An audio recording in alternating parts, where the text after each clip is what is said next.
Pues la verdad de las cosas es que yo me siento verdaderamente bendecido por el Señor, por estar aquí con ustedes y estar compartiendo de un tema que sin duda va a ser de mucha bendición para todos. Para mí ha sido extraordinariamente desafiante.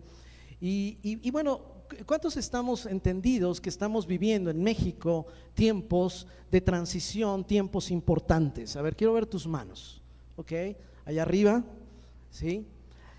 Yo quiero preguntarles, porque en cuestión de 3 semanas vamos a estar ya votando, sufragando nuestro voto por las autoridades que van a venir esta transición de gobierno, ¿sí? Para muchos jóvenes, ¿cuántos jóvenes hay aquí? A ver, jóvenes, oye, si hay un buen, ¿verdad? Ahora, ¿cuántos jóvenes de estos que ya gritaron y todo, están por votar por primera vez por un presidente de la República? A ver, por un presidente de la República, ¿sí? Ahora, ¿ya sabes por quién vas a votar? Y ahí es donde, sí, no, pues no sabemos, ¿verdad? Yo quiero que entendamos, porque aquellos que ya tenemos un poquito más de juventud acumulada, así decía mi papá, o sea que ya somos más betarrones, siempre hemos vivido, y tal vez tú, joven, esta sea la primera vez que te confrontas a esta realidad de decir, bueno, ¿y por quién voy a votar? ¿Y qué es todo esto? ¿Y qué va a pasar? Hay un ánimo a nivel país sobre qué va a suceder.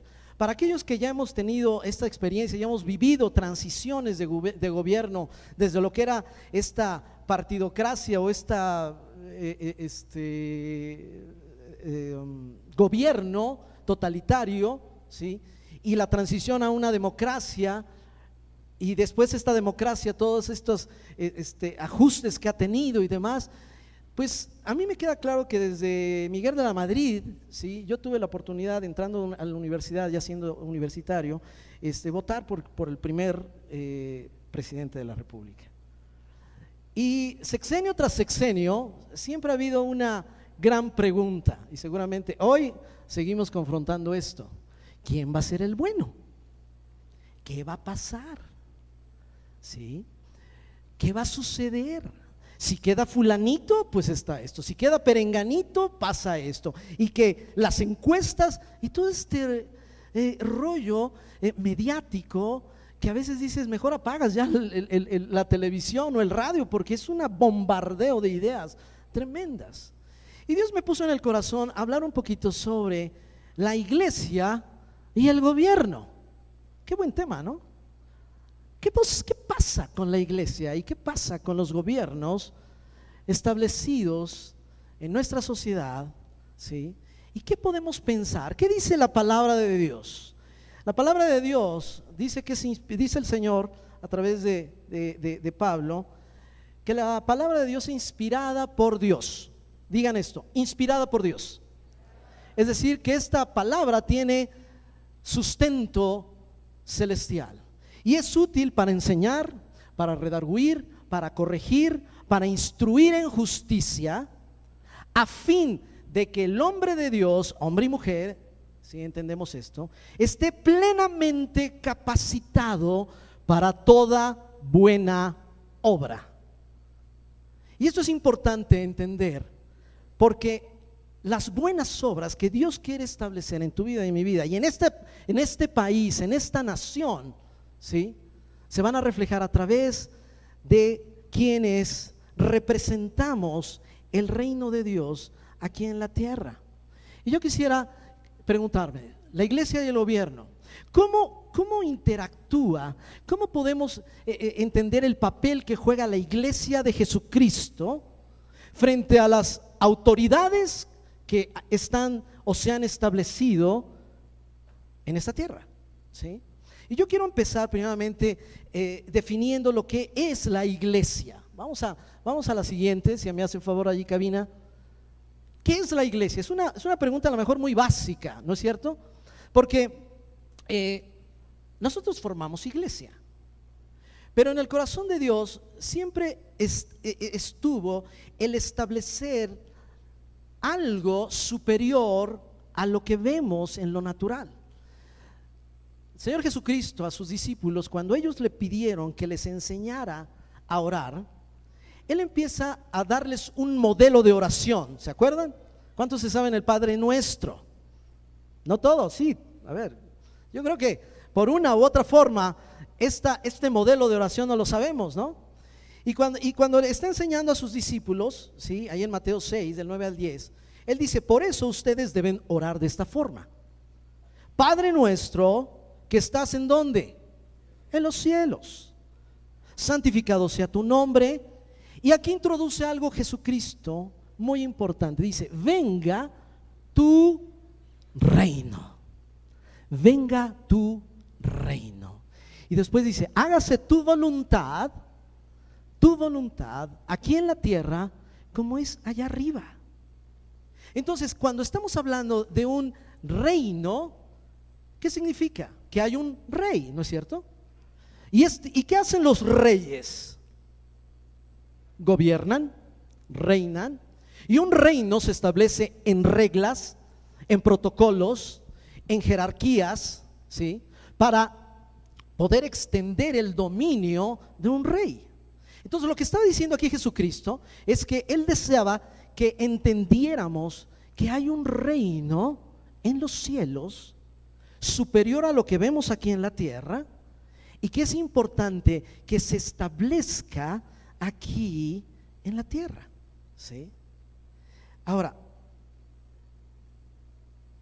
vamos a definir un poquito estos términos. Hay un versículo que me encantó leyendo 1 Timoteo 3, 14 al 15, ¿sí? Porque el apóstol Pablo, este hombre que escribe propiamente una tercera parte del Nuevo Testamento que tenemos nosotros como canon en la Biblia, ¿sí? Él es el fundador de una iglesia, la iglesia de Éfeso. Hay un libro que es una carta a los Efesios, ¿sí? Y él escribe a aquel muchacho que establece como pastor de esta iglesia, Timoteo, el discípulo amado, un muchacho que fue lleno del Espíritu Santo, fue lleno de sabiduría, y que Pablo fue su mentor. Y cuando él escribe a Timoteo, la carta de Timoteo, las dos cartas a Timoteo y a Tito, son cartas que hablan de liderazgo, hablan de autoridad. Y Dios había establecido a través de Pablo como autoridad en Éfeso a este pastor joven, Timoteo. Y le escribe hablando de cómo tenía que escoger a su liderazgo en la iglesia. Y al término del primer capítulo dice: aunque espero verte pronto, y vamos a leerlo aquí, aunque espero verte pronto, te escribo estas cosas ahora, para que si me retraso en ir, contigo, sepas cómo deben comportarse las personas en la familia de Dios. Y quiero que mantengan esta idea: la familia de Dios. En el griego esta palabra es oikos. Y después sigue escribiendo en su carta y dice: esta es la iglesia, del griego eclesia, del Dios viviente, columna y fundamento de la verdad. Y aquí introduce verdades interesantes para que entendamos. Pero utiliza dos términos: oikos y eclesia. Oikos es familia, la familia de Dios, ¿sí? La familia de Dios la establece el Señor porque cuando tú y yo hemos decidido seguir a Cristo, somos seguidores de Cristo, no solo creemos en Cristo, sino seguimos a Cristo, hemos recibido a Jesús como Señor y Salvador, hemos nacido de nuevo, como decía el pastor hace unos 15 días en este estudio del nacimiento espiritual. Hemos ingresado a la familia de Dios, tenemos un Padre, y entonces nosotros ¿qué nos conformamos? ¿En qué? En hermanos. A ver, volteate al de al lado y dile: tú eres mi hermano. Aunque lo veas feo o medio raro, y que no se parezca a ti y todo eso. Pero si tú has creído en Cristo, ¿sí? Nos identificamos como brothers, ¿no? Como hermanos. En algunas ocasiones a mí me decían: tú eres de los hermanos brothers, ¿no? Porque soy medio aleluya y todo eso. pero formamos la familia de Dios. Esta es una familia de Dios, es una asamblea, es una fraternidad que nos identifica con quien hemos creído, ¿ok? Pero Jesucristo introduce, incluso Él establece esto en el sentido de que no solo somos familia, sino somos eclesía. Este término es muy interesante porque tú cuando lo investigas, la eclesía era una asamblea en el antiguo imperio griego de la Grecia antigua, que empiezan a desarrollar intelectuales de esa cultura y le llaman eclesía a una asamblea de personas que son las que empiezan a designar a magistrados y gente que finalmente iba a gobernar la ciudad. Una inicial democracia. Qué interesante, estamos hablando de 490 antes de Cristo. Y ese término de eclesía, ¿sí?, el Señor Jesús lo introduce, ¿sí?, como la parte del gobierno de su reino espiritual. Vénganos tu reino para ser establecido aquí en la tierra. ¿Sí? El Imperio Romano inclusive toma mucho de esta parte griega, y cuando el Imperio Romano empieza a expandir su territorio en todo el mundo conocido, ellos establecían sus eclesías en cada región dominada. Y sus eclesías significaban que ponían su gobierno sobre otros gobiernos. Eso era eclesía. Pero lo interesante es que este término Jesucristo lo introduce para que entendamos que tú y yo como iglesia, creyentes, seguidores de Jesucristo, ¿sí?, somos representantes de un reino. ¿Estás de acuerdo? Fíjense lo que escribimos aquí. La iglesia de Cristo es una asamblea apartada. Es una asamblea donde nos reunimos, pero hemos sido apartados. Y este sentido es importante, porque hay un término en la Biblia que significa, que es santo. Santo, santificado, significa ser apartado. ¿Sí? A veces nuestro contexto religioso, ¿sí?, tradicional, nos llega a tergiversar un poquito este término, porque el ser santo no es ser una persona perfecta. Santo significa que tú fuiste apartado para Dios. El Señor nos libró de las tinieblas cuando tú creíste en Jesucristo y te apartó del reino de las tinieblas al reino de su amado Hijo, un reino de luz, y por eso somos apartados. Entonces la iglesia tiene este contexto. Es una asamblea apartada de seguidores de Cristo, de santos redimidos que hemos sido comprados por la sangre de Cristo. Si tú has entendido el valor del sacrificio de Jesucristo en tu vida, fuiste redimido, comprado nuevamente por precio. Que no solo somos familia, no solo somos esta fraternidad de hermanos, sino somos un grupo que representamos un gobierno celestial, un gobierno celestial superior. Qué interesante, ¿no? Algo que está más alto, como los que están allá arriba, ¿no? Ustedes están allá más arriba de los que estamos aquí abajo. Y el gobierno celestial, ¿sí?, es uno superior, con autoridad y el propósito de influenciar a los gobiernos del mundo. Tú dices, oye, pero ¿cómo yo voy a influenciar los gobiernos del mundo? ¿Sí? La eclesía, el Señor nos decía, ustedes son la sal de la tierra, la luz del mundo. Marcos 5, 13 y 14. ¿Y por qué sal de la tierra? Porque la sal es la que le pone sabor al caldo, ¿no es cierto? Y tú puedes, como eclesía, entendiendo este contexto, que tenemos autoridad, Dios nos ha extendido autoridad para poder influenciar este mundo que está de cabeza, ¿no es cierto? Como que a veces prender la televisión y ver las noticias no es lo más agradable de iniciar el día, ¿no es cierto? ¿Por qué? Porque hay conflictos, hay muertes, hay corrupción, hay todo esto y tal parece que ya hasta nos acostumbramos a esto. Pero lo que Dios nos está diciendo, tú como creyente perteneces a un gobierno, a un imperio, a una autoridad superior para afectar esta tierra. Porque la iglesia no se conforman estas cuatro paredes. Tú representas el reino de los cielos y tú puedes ser influencia donde Dios te ha sembrado. En tu empresa, en tu trabajo, en tu escuela, en la universidad, en las actividades que desarrollas. Tú eres un embajador del reino, porque es un reino.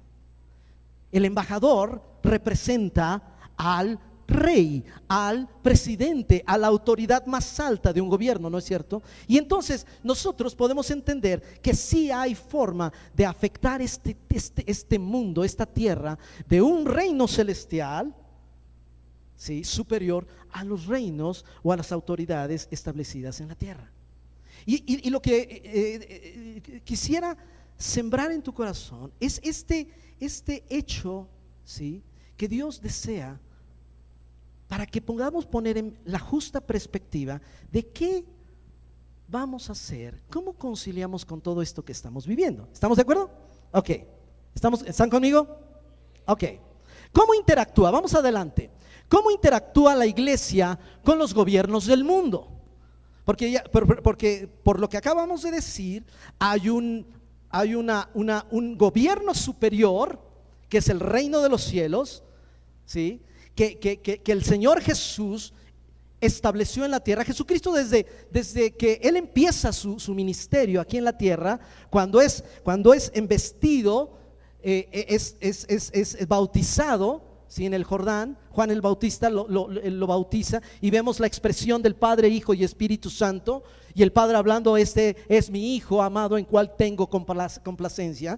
Dice la Escritura que fue llevado por 40 días al desierto para ser tentado por Satanás, y al regreso de todo eso, en el poder del Espíritu Santo, Él empieza a predicar: arrepentíos porque el reino de los cielos se ha acercado. El mensaje de las buenas nuevas del Evangelio es que el reino de los cielos se ha acercado. Entonces gobierno superior ya está aquí, y tú tienes acceso a eso, y la iglesia tiene acceso a ese poder. Pero entonces, ¿cómo interactúa la iglesia, la eclesía, la asamblea de gobierno, que entendemos que representamos un gobierno celestial, con los gobiernos humanos, terrenales? Y quiero que leamos esta porción de Romanos 13, del 1 al 4. Pablo escribe esta porción a la iglesia que estaba en Roma, más o menos por el año 55 después de Cristo. La iglesia de Roma empezó a crecer, los cristianos empezaron a multiplicarse por todo el mundo conocido, hasta Roma, hasta el Imperio Romano, la capital del Imperio Romano, ¿sí? Y esa iglesia empezó a florecer, pero empezó a tener muchos problemas porque empezó a ser perseguida. Y cuando él está escribiendo esta carta, fíjense, la autoridad suprema del Imperio Romano, ¿quién crees que era en ese entonces? Se van a acordar de esto: Nerón César Augusto, probablemente el hombre más sanguinario de la historia, que mató miles de cristianos en Roma, aventándolos al Coliseo romano para que las fieras se los comieran, ¿sí?, levantándolos como antorchas humanas para alumbrar la ciudad de Roma. Y Pablo empieza a escribir en estos términos. ¿Y por qué pongo este preámbulo? Porque fíjense lo que dice: ¿qué tenemos que hacer como iglesia de Cristo en relación a las autoridades? Dice: toda persona debe someterse a las autoridades de gobierno. ¿Cuántos? Todas las personas. Toda persona debe someterse a las autoridades de gobierno, pues toda autoridad proviene de Dios. Y esto nos hace un poquito a pensar: toda autoridad procede de Dios. Ok. Y después dice: y los que ocupan puestos de autoridad están allí colocados por Dios. Puedes empezar a pensar: bueno, ¿quién está como autoridad aquí en el municipio de Puebla? ¿Quién sabe quién es el presidente municipal de Puebla actual? Luis Banks, ¿ok? ¿Y el gobernador quién es? Tony Gali. ¿Y nuestro presidente de la república quién es? Enrique Peña Nieto. Entonces, cuando tú estás pensando sobre esto, dices, bueno, toda autoridad es puesta por Dios, ¿sí? Toda autoridad proviene de Dios y los que están por Dios han sido puestos. Y aquí es como empieza a decir, bueno, ¿por qué escribió esto este hombre, no? ¿Por qué? Porque entendemos que en nuestro mundo natural, muchas veces esto tiene connotaciones un poco injustas por lo que representan. Pero yo quiero y espero en el Señor que podamos cachar perfectamente cómo Dios está moviéndose en eso. Fíjense, los que ocupan puestos de autoridad están allí colocados por Dios. Por lo tanto, cualquiera que se rebele contra la autoridad se rebela contra lo que Dios ha instituido y será castigado. Ahora, en tu vida y en mi vida siempre va a haber autoridades, ¿estás de acuerdo? ¿Cuántos padres hay aquí? A ver, papás, tú eres autoridad en tu casa, ¿ok? ¿Cuántos empresarios están aquí? Tú eres autoridad en tu negocio. Y si eres un empleado, respondes a una autoridad, ¿no es cierto? Y muchas veces dices, híjole, es que mi autoridad, pero en el corazón de Dios, cuando Pablo escribe esto, escribe el principio del reino de los cielos que tiene que ser establecido aquí. Desafortunadamente, por el pecado del hombre, ¿sí? Y por la degeneración de hombres que no han escuchado la voz de Dios, esto se vuelve al revés volteado, ¿no es cierto? Porque vemos cómo el derecho en una nación como la nuestra se tergiversa. Hay desigualdad, ¿sí? Una serie de cosas injustas. Pero Dios no quiere que nos centremos en esto. Por eso quiero poner el énfasis. Vamos a seguir leyendo en esto. Verso 3, si me ayuda Calvina. Pues las autoridades no infunden temor a los que hacen lo que está bien, sino a los que hacen lo que está mal. ¿Quieres vivir sin temor a las autoridades? Haz lo correcto y ellas te honrarán. Si no quieres que el SAT te persiga, paga tus impuestos, ¿verdad? Porque dice, recibirás honra, recibirás reconocimiento, recibirás una carta de recomendación, es el sentido. Cuando tú te sometes a una autoridad y eres fiel a esa autoridad, ¿sí? En los contextos del reino, entonces vas a recibir honra, aun cuando esa autoridad no sea una autoridad de lo más afable que digamos. Pero cuando entendemos esto, nos vamos a dar cuenta de muchas cosas. Dice, ¿quieres vivir sin temor? Haz lo correcto.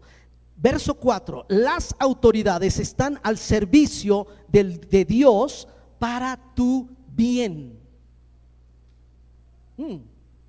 Las autoridades están ¿para qué? El servicio de Dios. ¿Tony Gali está para el servicio de Dios? De acuerdo a la palabra, sí. Y vamos a identificar un poquito esto. Oye, ¿qué es que mi jefe es esto? ¿Está sirviendo a Dios? Sí. Y vamos a ver cómo es esto. Pero si estás haciendo algo malo, por supuesto que deberás tener miedo, porque ellas tienen el poder para castigarte. Y quiero centrar esto en esta porción, están al servicio de Dios para cumplir el propósito específico de castigar a los que hacen lo malo. Y quiero destacar esto, las autoridades puestas por Dios tienen un propósito específico para tu vida, para su vida, para la vida de todos nosotros. Porque finalmente es algo que cuando entendemos el principio del reino, vamos a vivir tranquilos. Porque lo que más nos infunde temor es ¿qué va a pasar? ¿Sí? ¿Quién va a ser el bueno? ¿Quién es el que nos va a gobernar? No, hombre, si llega fulanito, no, ya los capitales se van a ir. Y si llega perenganito, no, peor. Y si esto y lo otro, tranquilos. Hay una autoridad superior que está en control de todas las cosas. Y por eso hago esta pregunta, ¿para qué? La siguiente, ¿para qué establece Dios los gobiernos terrenales? Y quiero señalar esta declaración que hace un hombre en el siglo pasado, un siervo de Dios, un autor de grandes libros como La autoridad espiritual, Watchman Nee, ¿sí? En el siglo pasado, este chino, él conoce de Jesucristo a los 13 años. Y la pasión por Jesucristo lo hace extender el reino de Dios en toda la China, en su China natal. Y él funda cantidad de iglesias por toda la China. Pero el gobierno comunista, ¿sí?, lo mete a la cárcel. Y por los últimos 20 años de su vida, él vive preso en la cárcel por su fe, junto con sus colaboradores. Y en la prisión él escribe cantidad de libros. Y fíjense lo que escribe. Un chinito que tú ves las fotos y dices, wow, mira. Dice, es absolutamente imprescindible. Y a mí me encanta esto, porque él entendió el valor de Romanos capítulo 1, capítulo 13, del verso 1 al 4. Dice, es absolutamente imprescindible que tengamos un encuentro con la autoridad de Dios. Cuando tú recibes a Jesucristo como tu Señor y Señor y Salvador, y hay un nacimiento de nuevo, no solo te confrontas con la realidad de que Dios existe, sino también te confrontas con la realidad de la autoridad de aquel que te ha salvado. Y fíjense, es indispensable, imprescindible que tengamos un encuentro con la autoridad de Dios y que poseamos un conocimiento básico de lo que ella es. Quien ha tenido un encuentro con la autoridad de Dios trata simplemente con ella y no con el hombre. Porque si tú pones tus ojos en el hombre, ya nos fregamos. Porque este mundo decaído, ¿sí?, va a ser lo contrario al principio eterno del que estamos leyendo. Pero fíjense, y él tenía todos los pretextos para poder echarle la culpa a Dios. Oye, ¿por qué estoy en la cárcel? ¿Por qué esto? ¿Por qué el otro? ¿Por qué las autoridades me tienen aquí preso? Pero dice, cuando quien ha tenido un encuentro con la autoridad de Dios, trata simplemente con ella y no con el hombre. No miremos al hombre, sino la autoridad de que está revestido.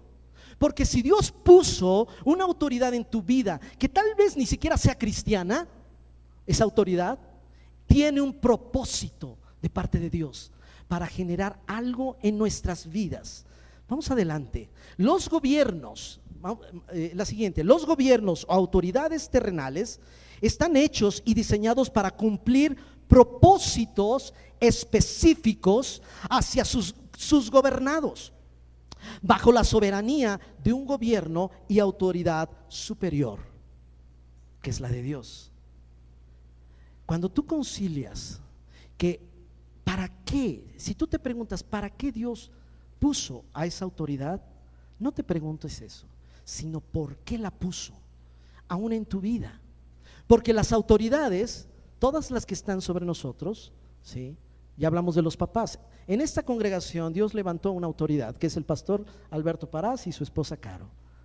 Y gloria a Dios por ellos, porque son excelentes pastores, grandes amigos, hombres íntegros que Dios ha levantado en esta congregación. ¿Están de acuerdo? Y son nuestra autoridad. Y cuando tú te sabes someter a esa autoridad, va a haber bendición. ¿Por qué? Porque Dios no tiene hijos que no tengan autoridad. Todos debemos de responder a una autoridad. ¿Ok? Es muy importante esto. El gobierno romano, el imperio romano, ¿saben que sirvió a Dios? Porque si las autoridades son servidores de Dios, tú dices, bueno, ¿cómo Nerón pudo servir a Dios? ¿Sabes que el imperio romano perfeccionó el instrumento de muerte de tal forma que pudo cumplirse las profecías de Deuteronomio cuando habla de que maldito es aquel que es colgado en un madero? Hablando de Jesucristo, que iba a venir más de 4000 años después, ¿sí? Y que ese instrumento fue la manera en que Jesucristo murió en la cruz. La perfección de ese instrumento de tortura la hizo el imperio romano. Y hoy sabemos que por la cruz tú y yo tenemos salvación. El imperio romano sirvió al evangelio porque constituyó las redes de comunicación más extraordinarias en carreteras por todo el imperio conocido para que el evangelio pudiera llegar hasta Europa. Tú dices, hay un propósito.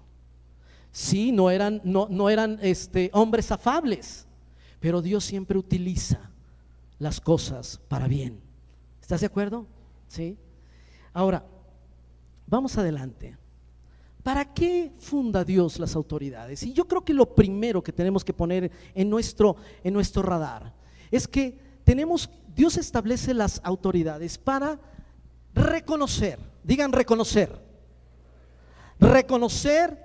la autoridad suprema de Dios. Y vamos a ver esto. Hago este desafío. Si tú crees que Jesucristo es Rey de Reyes, ¿cuántos creen que Jesucristo es Rey de Reyes? A ver, ok. Bueno, si tú crees que Jesucristo es el Rey de Reyes, como dice Apocalipsis 19, Él tiene entonces la facultad de poner reyes y de quitar reyes, porque Él es el Rey de Reyes, ¿sí? Apocalipsis 5 me parece dice que Él nos ha constituido reyes y sacerdotes para nuestro Dios. Tú eres un rey que tienes que reinar en el reino espiritual, en la eclesía de Dios. Y Él es el Rey de los reyes, Señor de los señores. Qué distinción nos ha dado Dios, ¿no es cierto? Ahora, dice, si tú crees que Jesucristo es Rey de reyes y Señor de señores, Él tiene la facultad de poner reyes, de quitar reyes. Y que Él inclina su corazón conforme a su propósito. Dios puede inclinar el corazón del rey para cumplir su propósito, aun cuando este rey no sea temeroso de Dios. Y eso es lo interesante, porque el testimonio de la palabra de Dios nos muestra esta verdad, que Dios es el que pone los reyes, quita los reyes para establecer propósitos en la vida de aquellos que creen en Él. Para establecer disciplina, sí. Para establecer bendición, sí. Para engrandecer su reino, sí. Pero Dios es el que tiene el control, ¿ok? Él tiene esta facultad. Entonces, dice, y que este propósito puede ser influenciado y cambiado a través de la intervención de la iglesia. Él inclina el corazón de los reyes para que ellos hagan lo que Él desea que hagan, porque es poderoso. Pero tú y yo tenemos parte en esta ecuación, porque somos parte del reino de Dios. Entonces, este propósito puede ser influenciado e incluso cambiado cuando la iglesia, la eclesía que formamos tú y yo, llegamos a un punto de intercesión, en un acto de humillación, de arrepentimiento y de intercesión por las autoridades. Segunda de Crónicas 7:14. Entonces, aquí vemos que podemos reconocer la autoridad suprema. Vamos a leer estos versos, ¿les parece? ¿Sí? Ok, Daniel 2:20 al 22 dice, y Daniel, y quiero poner en contexto un poquito, ¿qué dijo Daniel? Y nos quedan 11 minutos.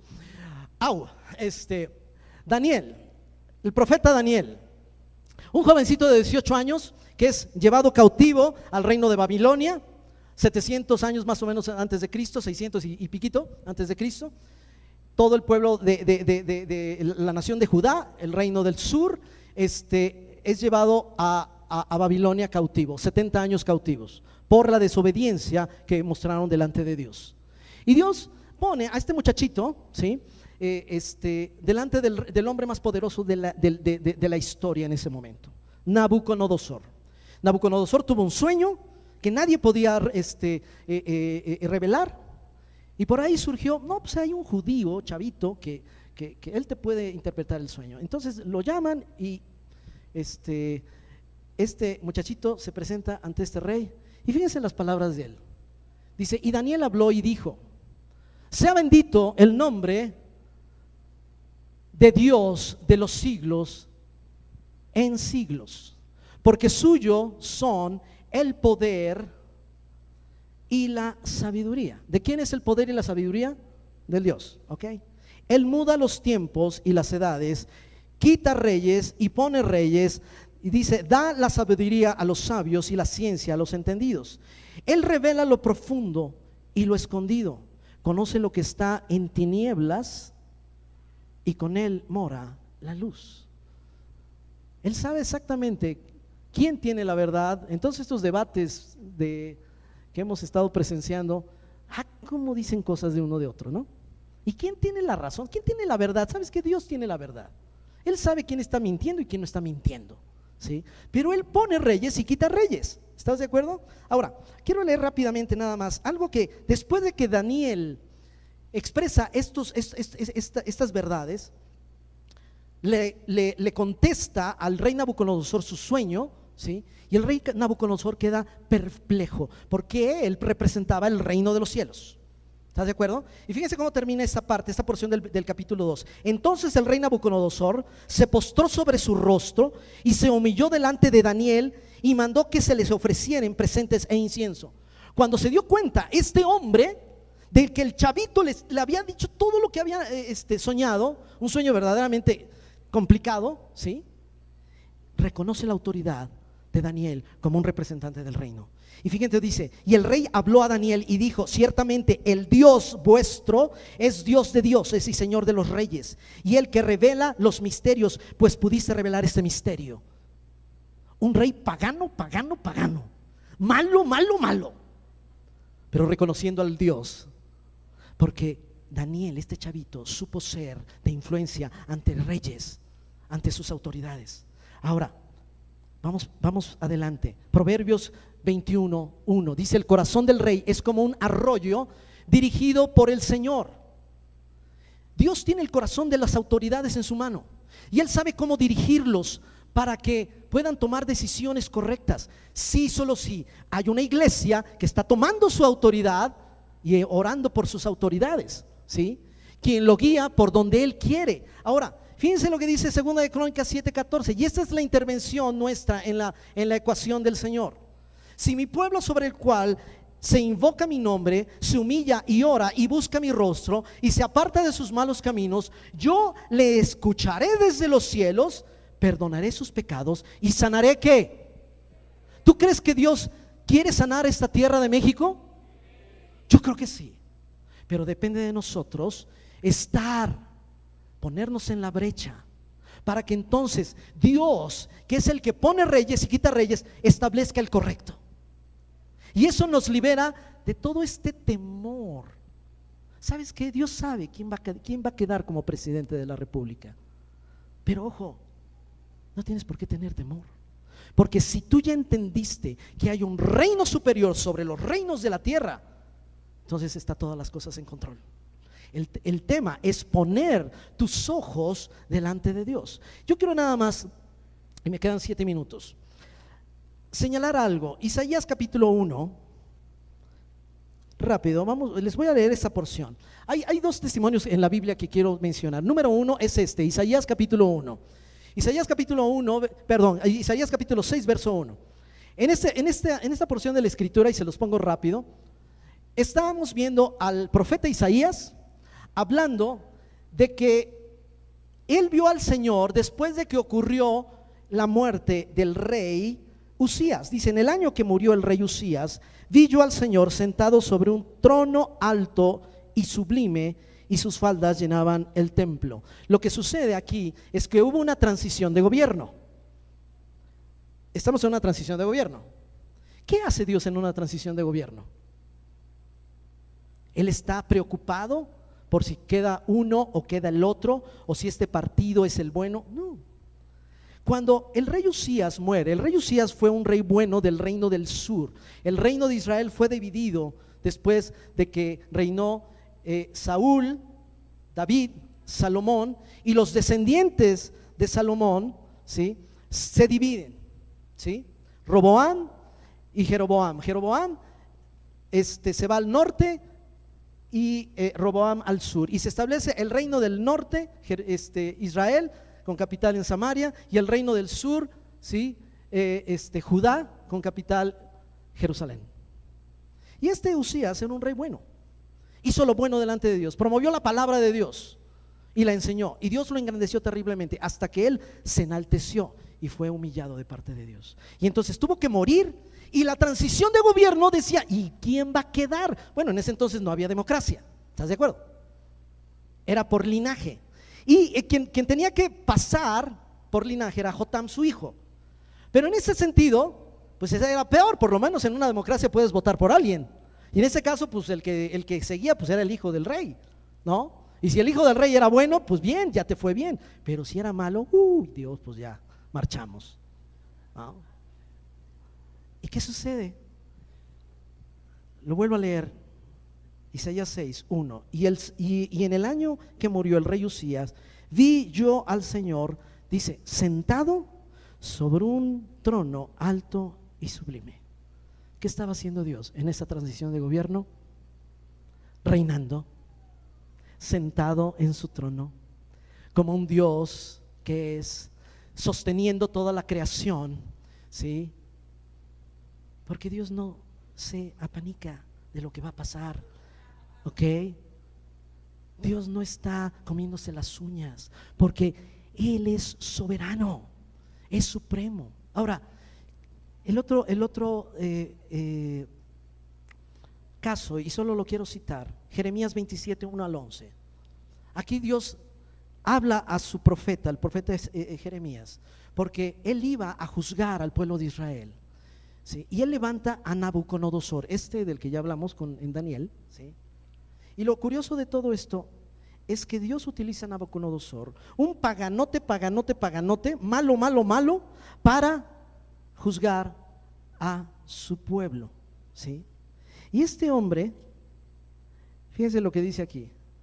Dice, y todas las naciones le servirán a él y a su hijo y al hijo de su hijo, hasta que venga también el tiempo de su misma tierra y la reduzcan a servidumbre muchas naciones grandes y reyes. Él levantó a Nabucodonosor y después iba a levantar el siguiente imperio, que fue el medo persa, para seguir juzgando a las naciones. Pero lo interesante, dice el verso 6, y ahora yo he puesto todas estas tierras en mano de Nabucodonosor, rey de Babilonia, mi siervo. Y hay 3 citas en este libro de Jeremías donde Dios le pone el nombre de siervo a Nabucodonosor. Este hombre malo, pero que fue usado por Dios para juzgar a su pueblo, para corregir a su pueblo. Tú sabes que Dios ha puesto a tu jefe, que a veces dices, híjole, pues es medio, para formar un carácter en tu vida. Toda autoridad es puesta por Dios. Dios pone las autoridades en nuestras vidas para no perder de vista aquella que está sobre estas. Ok, si la autoridad que está aquí no te cuadra, no te preocupes, tú mira, pon tus ojos en las autoridades que siguen. Poned la mira en las cosas de arriba, no en lo eterno, no en las de la tierra, dice Colosenses 3:2, ¿sí? Ahora, vamos a preguntarnos algo, y tengo unos minutos nada más. Dios pone las autoridades en nuestras vidas para no perder de vista aquellas que están sobre estas. Vamos a la siguiente, por favor. Pregúntate, ¿cómo cambia tu perspectiva? De los que están allá arriba, ¿cómo cambia tu perspectiva en relación con los gobiernos terrenales de que la iglesia, o sea, tú y yo, tenemos acceso a la autoridad que está sobre los que tenemos y los que estamos por elegir?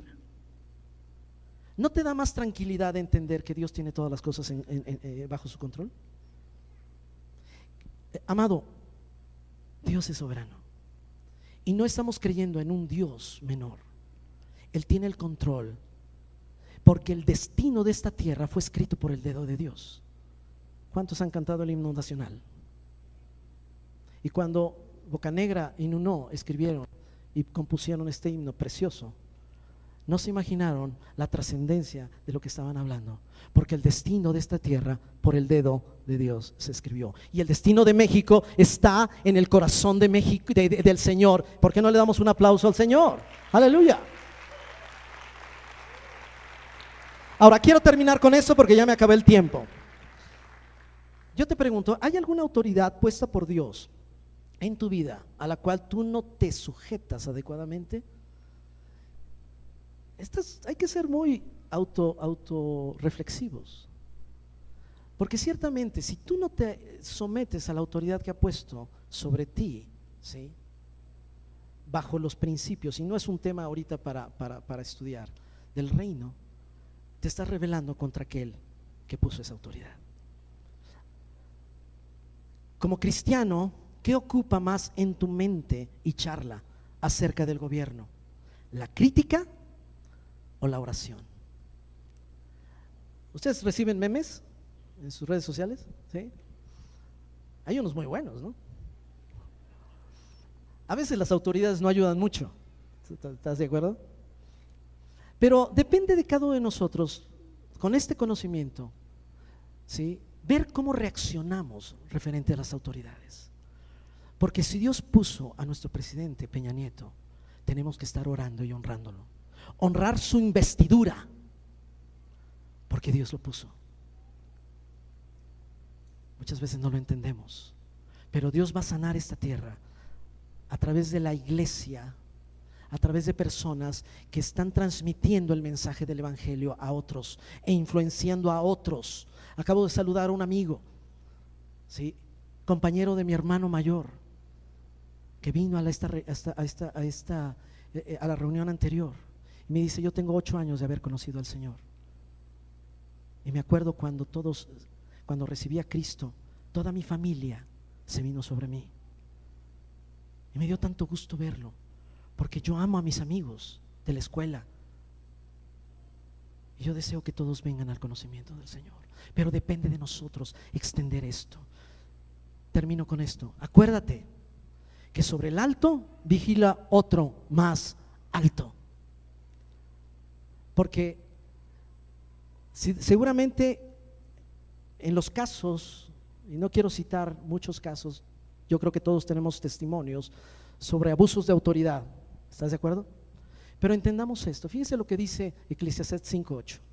Si opresión de pobres y perversión de derecho y de justicia vieres en la provincia, no te maravilles de ello, porque sobre el alto, sobre esa autoridad que está tergiversando el derecho, ¿sí?, sobre el alto vigila otro más alto, y uno más alto está sobre de ellos, y toda autoridad va a dar cuentas delante de Dios.